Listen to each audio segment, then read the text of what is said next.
Chief National Correspondent Jim Engel tells us drug costs may rise dramatically under Obamacare.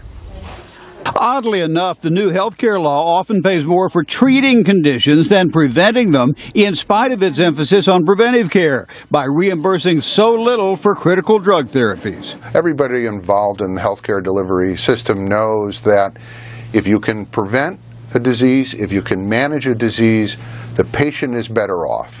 And it is the more cost-effective way. But Obamacare raises the cost of drug therapies because, unlike most employer-provided plans, many drugs are not covered by the exchanges until the patient has satisfied deductibles of several $1,000s. The average deductible on a bronze plan is $5,000, and then on top of that, a typical consumer will also have to pay very significant out-of-pocket costs associated with branded pharmaceuticals. A study by the actuarial firm Milliman found that drug coverage under the most common silver plan in Obamacare can be 130% more expensive than employer-provided plans, in part because of hefty co-pays, even after the deductible has been satisfied. They're saying we'll cover a generic drug, but if you want some specialty drug that works better for you, you have to pay more out-of-pocket, and this can amount to thousands of dollars out of pocket. An example that we've used is for multiple sclerosis. In some of these plans,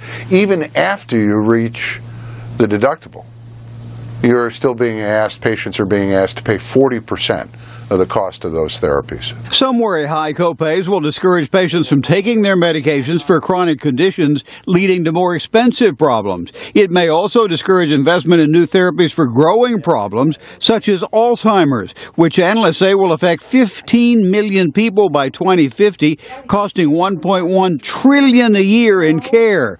Even a drug to delay the disease would reap huge dividends. Not cure, just delay the onset of those symptoms by 5 years. You could save $400 billion a year. Those with employer-provided plans should also be worried because policies in government programs can eventually get adopted by the private sector, meaning these practices could one day affect all plans, including those at the workplace.